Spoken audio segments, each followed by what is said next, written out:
Bom dia, um acidente na A13 no túnel Marcos Sabias, sentido Pétons, provocou 2 feridos e mobilizou vários serviços de emergência na madrugada desta quinta-feira, pouco depois da 1h. De acordo com a CGDIS, tratou-se de uma colisão entre 2 viaturas. A CGDIS não fornece mais detalhes sobre o estado clínico das vítimas, adiantando apenas que o embate mobilizou 3 ambulâncias, uma equipa do Serviço de Urgência SAMU e ainda bombeiros de 2 corporações. O boletim do organismo dá ainda conta de um atropelamento na rua de Molenbeek, em Aiche. Pelas 18h20, uma pessoa ficou ferida. O número de acidentes de viação nas estradas luxemburguesas aumentou em praticamente todos os cantões do Luxemburgo em 2025, de acordo com os dados anuais sobre a sinistralidade rodoviária publicados pelo Statec. O cantão de Esch-sur-Alzette é, contudo, aquele com mais ocorrências. O cantão de Esch, um dos 12 do país e que é composto por 14 comunas, tais como Este e Ferdens, Dudelange ou Apetange, foi palco de 318 acidentes em 2025, ano em que houve um total de 1.126 ocorrências. Em segundo lugar surge o cantão do Luxemburgo, que registrou 241 acidentes.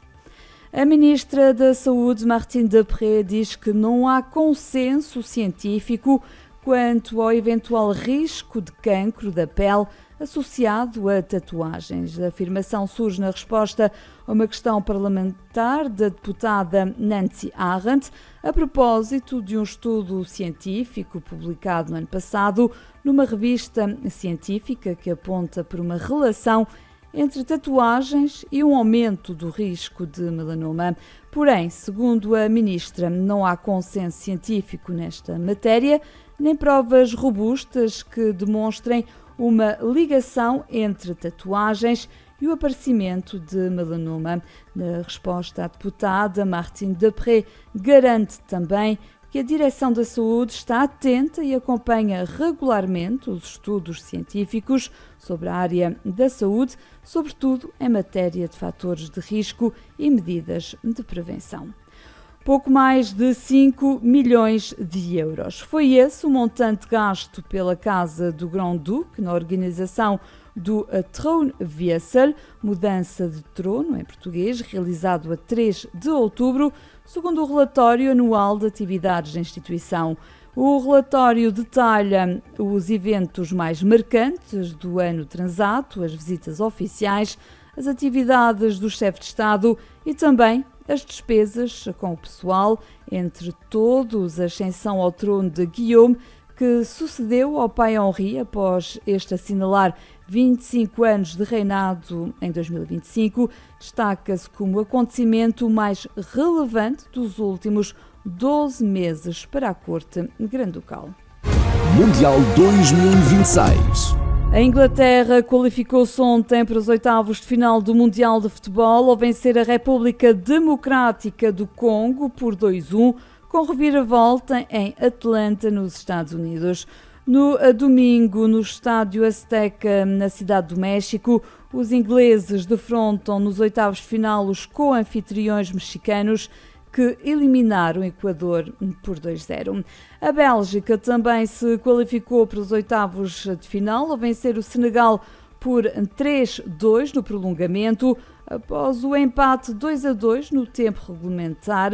Nos oitavos de final, a Bélgica vai defrontar os Estados Unidos, que esta madrugada venceram a Bósnia por 2-0.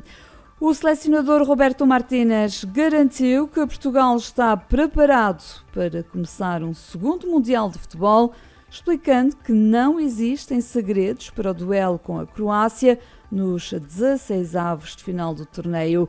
Portugal defronta a Croácia em jogo agendado para esta madrugada, pela 1h da manhã, em Toronto, no Canadá, com arbitragem do norueguês Espen Eskas.